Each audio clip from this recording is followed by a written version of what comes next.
Bismillahirrahmanirrahim. Assalamualaikum warahmatullahi wabarakatuh. Alhamdulillah. Allahumma sholli ala sayyidina Muhammad wa ala ali sayyidina Muhammad.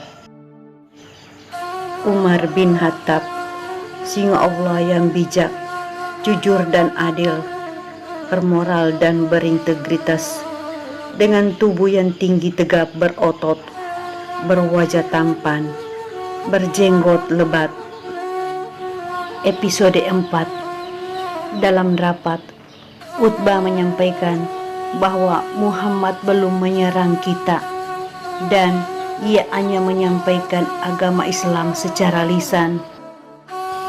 Dan kalian adalah masyarakat yang paling basi dalam berbicara. Ketika orang menyadari bahwa kau telah berdebat dengan dia dan memenangkan perdebatan itu, maka mereka akan meninggalkannya. Tapi jika sebaliknya, maka mereka meninggalkan kamu. Hanya ada dirimu sendiri yang disalahkan. Siapa yang baik di antara kita mengerjakan tugas ini?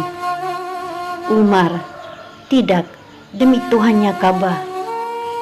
Aku hanyalah yang termuda. Aku tunduk kepada para tetua. Perkataanmu hari ini, Umar, telah menunjukkan kepada kita bahwa pendirian seseorang tidak diukur oleh usia atau kekayaan. Akan tetapi, dengan kebijaksanaan dan argumen yang teguh. Ketika bangsa Quraisy menjadikanmu, Umar, utusan dan juru bicara mereka, itu berarti merupakan pengakuan akan kualitas yang ada padamu. Jangan memaksaku, Abu Walid. Demi Allah, aku tidak akan menerimanya selagi kami masih memilikimu. Di sini ada Suhail bin Amr, pembicara terbaik dari kaum Quraisy, dan Abu Abdusam, anggota tertua kita. Maka inilah Abu Abdusam yang mewakili kaum Quraisy untuk berdebat dengan Rasulullah. Mereka menyerahkan kepada ayahmu. Aku tak tahu apakah itu baik atau buruk. Wahai warga Mekah, para tetua kaum Quraisy. Wahai warga Mekah, dengarkan aku. Di luar tempat pertemuan, Abu Udaibah bersama anak angkatnya menyampaikan kepada warga Mekah, aku menyatakan telah membebaskan Salim dan telah mengangkatnya sebagai anak. Mulai hari ini, ia adalah Salim bin Abi Hudaibah bin Utbah bin Rabi'ah. Dia mewarisiku dan aku mewarisinya. Aku sungguh senang terhadap Salim, ucap Bilal. Seorang budak seharusnya senang ketika budak lain dibebaskan. Aku tidak iri padanya jika itu yang kau maksudkan. Ya benar, aku iri padanya, aku iri. Dan memberinya nama agar bisa memberi warisannya. Apakah itu karena dia seorang budak Arab? Apa arti kita dalam perbudakan sebagai orang berkulit hitam? Jika memang Sang Pencipta itu ada, mengapa dia menciptakan orang berkulit putih dan hitam? Apa kau membenci warna kulit hitam, Wasi? Apa kau tak membencinya? Jika iya, aku membenci diriku sendiri. Aku membenci diriku. Bagaimana aku tak benci jika mereka menghinaku karena warna kulitku? Andai aku sama seperti mereka, ini tak akan terjadi. Kini kau sama seperti mereka, Wasi. Seperti mereka, ucap Bilal. Apa kau tak memandang yang berkulit hitam seperti pandangan mereka? Jika kau adalah budak mereka, mereka diperbudak oleh keinginan mereka sendiri. Dan mereka tak bisa melihat kebenaran dan selalu tersesat. Sungguh aneh apa yang ku dengar, ucap Wasi. Tadi aku berdiri lebih tinggi dari majikanku, dan aku tak bisa melihat di antara mereka ada yang lebih ringan bebannya atau yang hati dan jiwanya lebih bebas dari aku. Wasi, Bagaimana menurutmu tentang pendapat kaum Quraisy yang kau dengar? Apa maksudmu, Bilal? Kenapa? Bukankah seorang budak punya telinga untuk mendengarkan? Aku tak dengar apa-apa sampai Abu Hudaibah membawa Salim dan menyatakan dia sebagai orang merdeka. Kau berdiri di sana dan tidak mendengarnya? Majikanku telah mengajarkanku bahwa ketika aku melayani mereka, aku tidak boleh melihat atau mendengar apa-apa. Dan itu urusan mereka, bukan urusanku. Aku diberi perintah dan aku taat. Ya, aku tahu bahwa mereka berbicara tentang Muhammad dan agamanya. Terus, bagaimana menurutmu? Menurutku, tentang apa? Bagaimana bisa budak sepertiku punya pendapat tentang masalah kaum Quraisy? Pendapat ada di kepala dan di hati, Wasi. Jadi kau punya pendapat?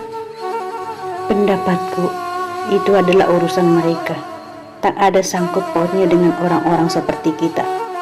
Muhammad itu diutus bukan hanya untuk kaum Quraisy saja, tapi dia adalah utusan untuk seluruh umat manusia, Arab dan non-Arab, kulit hitam dan putih. Dari mana kau belajar seperti ini, putra Hamamah?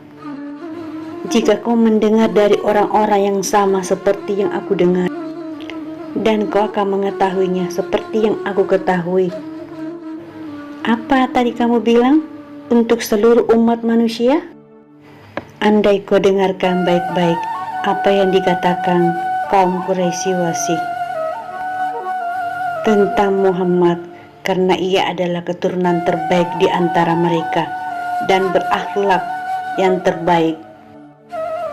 Mencari kebenaran adalah demi kebenaran itu sendiri dan tidak bisa dinilai dengan harta berapapun. Dan kita mungkin terluka karena berpegangan padanya hingga kemenangan itu tiba. Lalu semua orang akan diadili dengan jujur dan seadil-adilnya. Pada suatu hari, Abu Hakam bertemu dengan Abu Bakar, dan Abu Hakam berkata, "Kau Ibnu Abi Quhalah, kami sudah menganggapmu yang terbaik di antara kami. Tapi justru kamu yang pertama bergabung dengan Muhammad, dan kau tak berhenti, bahkan mengajak orang-orang. Kau memalukan. Dan kau si gembala kecil, kau menganggap dirimu hebat karena telah diberi kesempatan. Kau takkan bisa lagi menemukan orang di antara kami untuk mempercayakan domba-domba mereka kepada kamu, dan kami akan melihat kamu mati kelaparan. Seekor anjing penggembala lebih baik daripada orang sepertimu, dan kau akan segera merasakan hukuman dari kami. Kami akan lihat apakah pria yang satu ini atau ada yang dapat melindungimu dari kami. Kau sungguh menjijikkan. Salam perdamaian. Kami tak ingin terlibat dengan kaum bodoh," ucap Abu Bakar. Utusan Tuhan mengatakan kebenaran, hampir dipastikan dia Abu Jahal. Menakjubkan bagaimana Allah selamatkan nabinya dari kekejaman mereka. Mereka menyakiti Muhammad. Dia adalah Muhammad utusan Allah, dan aku akan membalas kekejaman mereka meskipun aku harus mati. Kita telah diperintahkan untuk tidak berbuat begitu. Rasulullah diutus sebagai pembimbing yang membawa berita gembira dan peringatan melalui teguran yang bijak dan baik. Mereka akhirnya akan kembali kepada Allah. Kau Ibnu Mas'ud telah hafal sebagian besar Al-Quran. Bagaimana kau bisa mengabaikan apa yang difirmankan Allah? Dan janganlah kamu memaki sembahan yang mereka sembah selain Allah, karena mereka nanti akan memaki Allah dengan melampaui batas tanpa dasar pengetahuan, Demikianlah kami jadikan setiap umat menganggap baik pekerjaan mereka. Kemudian kepada Tuhan mereka lah kembali mereka. Lalu Dia memberitakan kepada mereka apa yang dahulu mereka kerjakan. Maha benar Allah dan Rasul-Nya. Selamat datang di rumah pamanku. Tidak satu pun kalian diterima. Bukankah sudah kukatakan, kau putra adikku Hantama? Apa yang kau larang? Sudah kubilang, jangan membantahku di depan orang. Apa kau tak lihat bagaimana Utbah bin Rabi'ah memuji pendapatmu dan meremehkan pendapatku? Atau apakah kau ingin dikata bahwa Umar lebih bijaksana dari paman dari pihak ibunya? Apa ini yang membuatmu seperti ini? Dengar, Abu Al-Hakam, kenapa kau tak memanggilku Abu Jahal Umar seperti Muhammad dan kerabatnya memanggilku? Bukankah kita bertemu untuk bermusyawarah? Dan musyawarah berarti semua orang menyatakan pendapat mereka, lalu sepakat dengan satu pendapat. Jika tidak seperti itu, semua orang akan bertahan pada pendapatnya masing-masing dan tak akan ada kesepakatan apapun. Dan yang lebih kuat, maka dialah yang menang. Memang benar begitu. Yang lebih kuat dialah pemenangnya, ucap paman Umar. Maka orang hanya akan berbicara menggunakan bahasa pedang, dan yang kalah akan berencana menjatuhkan yang menang. Memang aku memusuhi Muhammad dan menentang agamanya. Tapi suara ribut apa ini? Sepertinya kalian sedang bertengkar. Tanyakan sendiri saja pada anakmu ini. Sepertinya kau tak mendidiknya untuk menghormati orang yang lebih tua, terutama terhadap mereka yang ada hubungannya kekerabatannya. Utbah dan Suhail mengunjungi anak dan menantunya. Kuucapkan selamat datang kepada kalian semua. Mari silahkan masuk. Sahlan, ini ayah dan saudaramu Abu Jandal bersama ayah dan saudaraku. Ayo temui mereka. Kenapa kamu tidak beritahu aku sebagai ayahmu sebelum memberitahu orang lain? Ini adalah ayah mertuamu Abu Yazid. Kenapa kau tak bermusyawarah dengannya?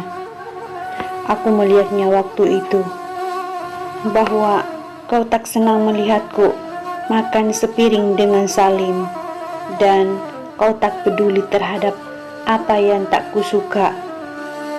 Padahal aku sangat berharap ayah mencintai apa yang kusuka. Bagaimana jika tidak? Aku akan melakukan yang terbaik untuk menyenangkanmu, ayah. Ayah, apa kabarmu, paman? Kau sendiri bagaimana? Apa kau senang dengan apa yang suamimu lakukan sehubungan dengan Salim? Bagaimana aku tidak senang kalau dia sudah seperti anakku. Lagi pula, aku takkan membantah suamiku meski jika kau tak menyukainya. Dan kau, ayah, akan jadi yang pertama menegurku jika aku melakukannya. Salim, ya tuan. Mari sini duduk dekat aku. Turuti apa kata kakekmu, nak. Salim, kau harus tahu bahwa aku tak mendukung apa yang Abu Hudzaifah lakukan untukmu. Namun, karena ia telah melakukannya dan membuat orang mengetahuinya, kau telah menjadi salah satu anggota keluargaku. Semua yang terjadi padamu dan apa yang menjadi aib bagimu akan mempengaruhi kami dan menjadi aib bagi kami. Kita tunduk pada tradisi bangsa kita. Oleh karena itu, tetaplah dengan ayahmu, Abu Hudzaifah, dan semoga membawa kebaikan baginya seperti kebaikan bagimu. Aku takkan pernah meninggalkan seumur hidupku ayahku. dan aku rela mati deminya. Terima kasih anakku Salim. Ayah, aku sudah tahu bahwa kau adalah yang paling bijaksana dan yang paling mulia di antara yang lainnya. Kau tak perlu memujiku, kau adalah anakku sendiri. Jika kamu mau tinggal bersamaku seperti yang kuinginkan, maka aku akan bukakan jalan bagimu untuk menjadi ketua kaum kita setelah aku, Abu Hudzaifah. Seperti yang sudah kukatakan sebelumnya ayah, saudaraku Walid lebih pantas daripada aku. Di kediaman Suhail bin Amr, Suhail berkata kepada anaknya, tak ada pemuda Quraisy yang bisa menandingimu dalam hal berpakaian dan penampilan. Selamat pagi untuk kalian berdua. Selamat pagi. Kau mau kemana Abdullah? Ada urusan yang harus kuselesaikan ayah. Apa ada sesuatu yang kau sembunyikan dariku? Ini bukan tentang sesuatu yang harus disembunyikan atau diungkapkan ayah. Kalau begitu, maukah kau ikut ayah dan adikmu ke pertemuan kita? Atau kau tak suka jika bersama-sama ayahmu? Ini bukan masalah suka atau tidak suka ayah. Kalau begitu, ikutlah denganku. Ayah, aku tak mau berdebat denganmu. Setiap kali kita membicarakan sesuatu, kau selalu mengatakan tak bisa. Apa yang ayah kerjakan di dalam pertemuan-pertemuan itu? Selain perdebatan tanpa henti tentang Muhammad dan para sahabatnya, kau bilang tanpa henti? Apa kau tak sadar apa yang telah dilakukannya kepada kita? Coba ayah jelaskan padaku, apa yang telah dilakukan Muhammad padamu? Dia telah mencela agama dan berhala kita. Dan ayah mendukung dewa dan agamamu melebihi dukungan mereka terhadap diri mereka sendiri.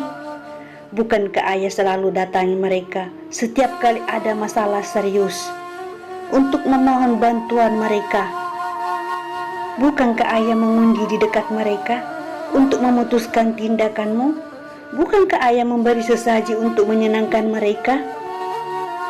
Dan sekarang seharusnya berhala-berhala yang ayah sembah, mereka membela ayah dan menyelesaikan masalah ayah. Kecuali jika ayah ragu kemampuan berhala-berhala itu, pergilah anak tak berbakti, aku tak membutuhkanmu.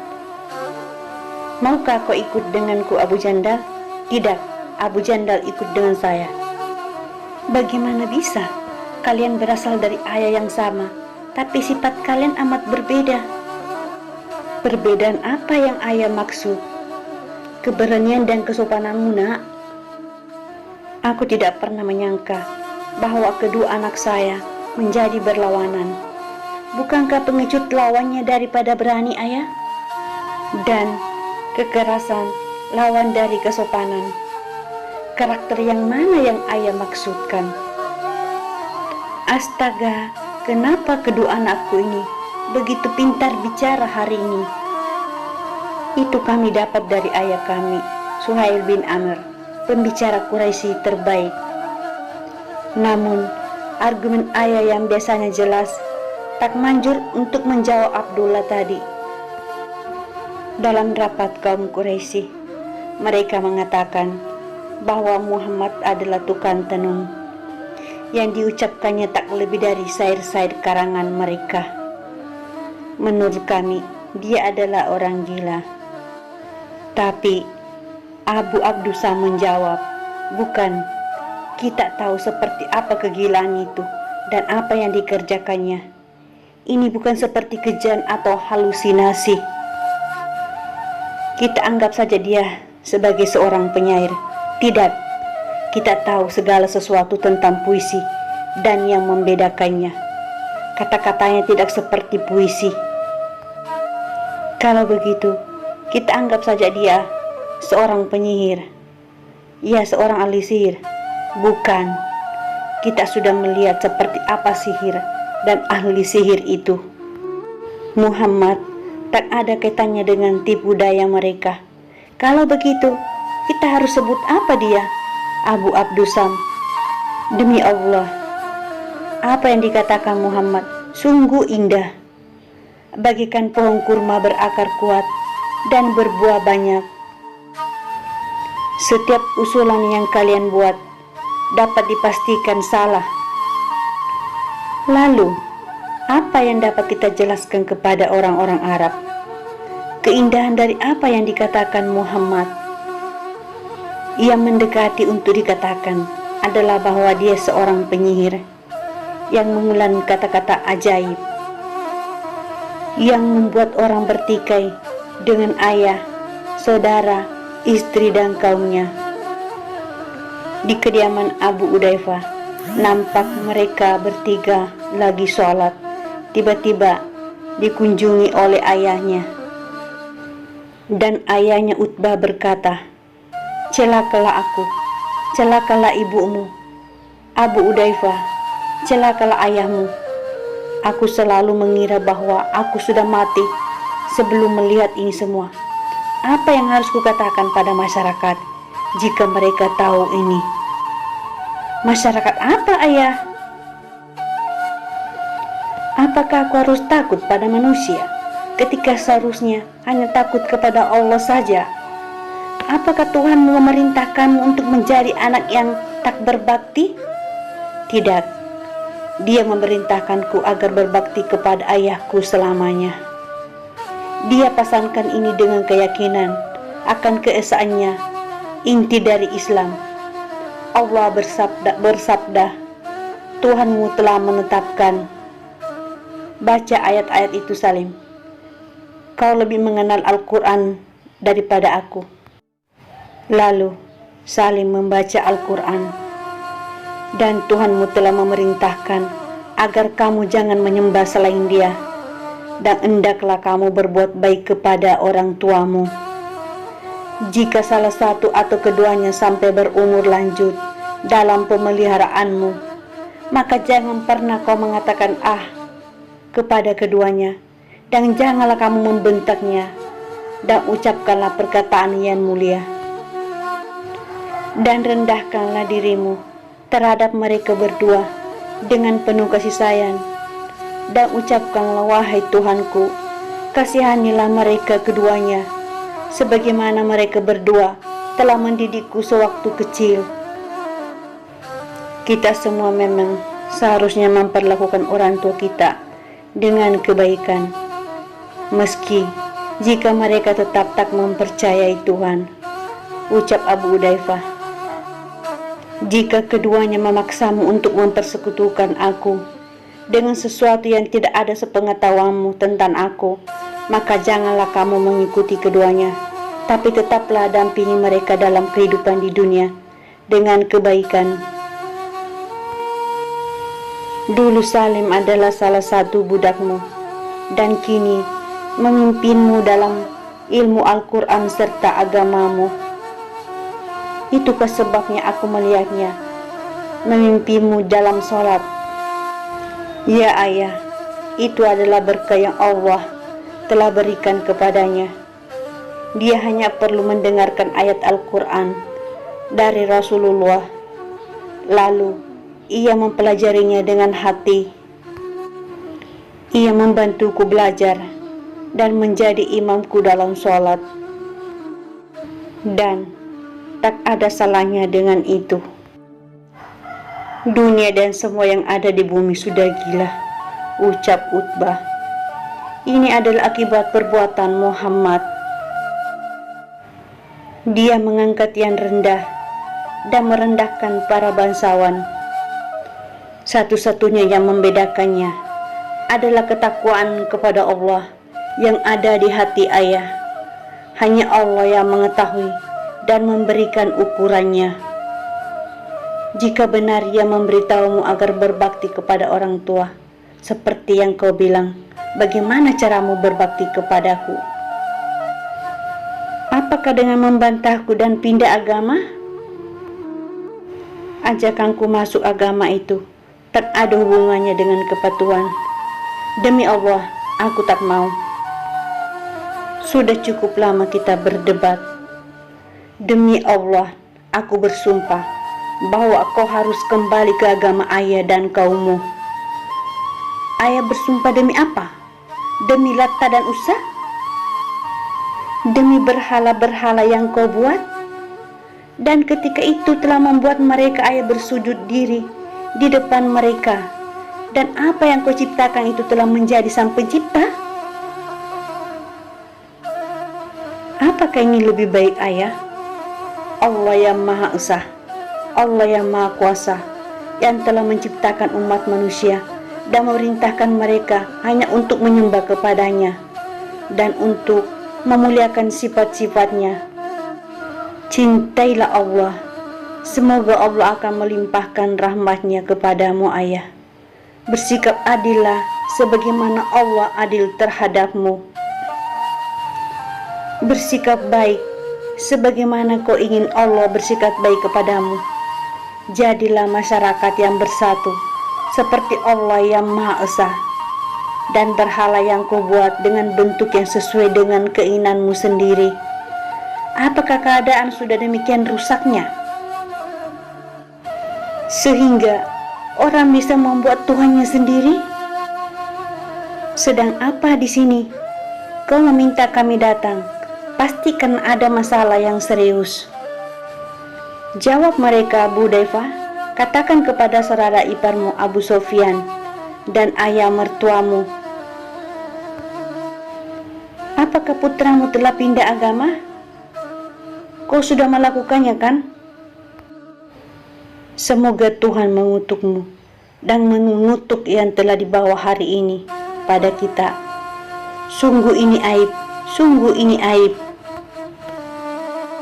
Pukul saja manusia durhaka ini, manusia yang tak berbakti. Lawan dia, wahai pemuda dari kaum Abdusam.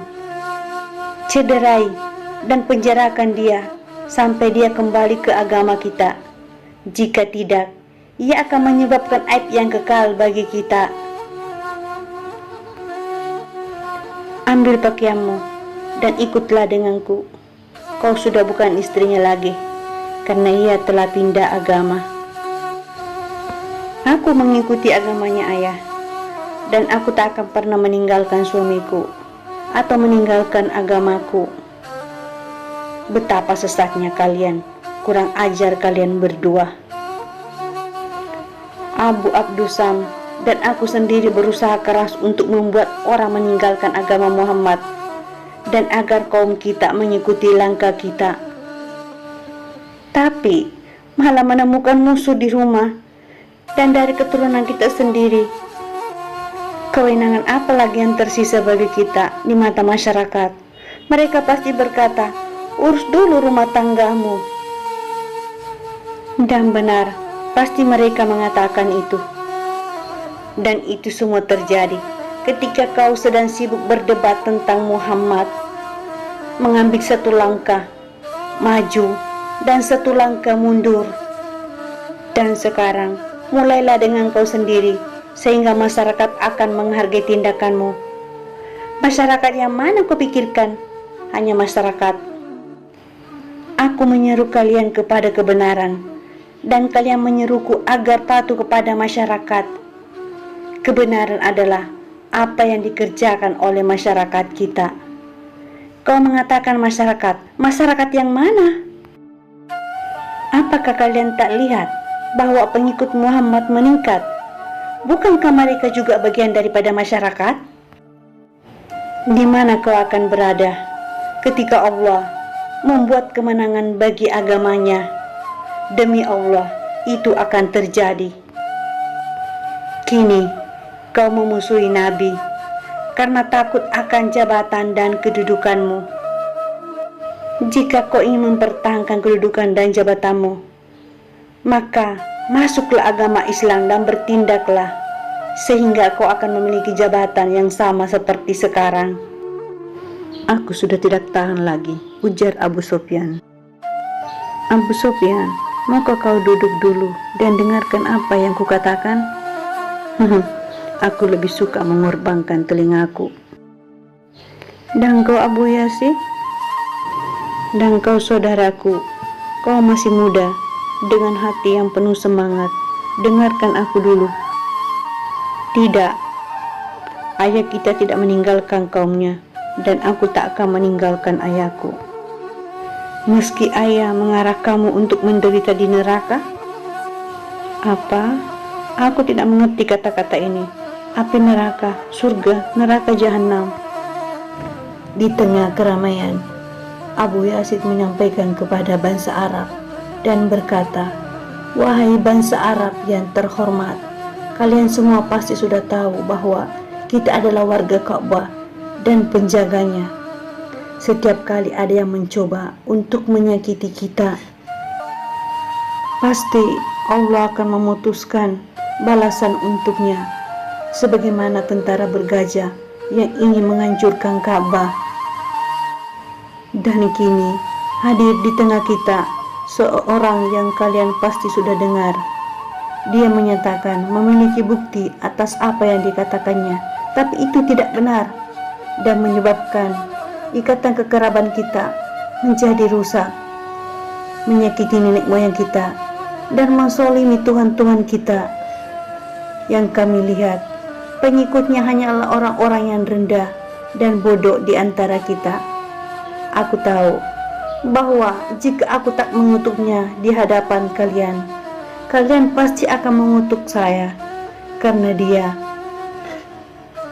Seandainya aku tidak memutuskan hubungan dengannya di hadapan kalian, kalian akan menyalahkan kami atas tindakannya.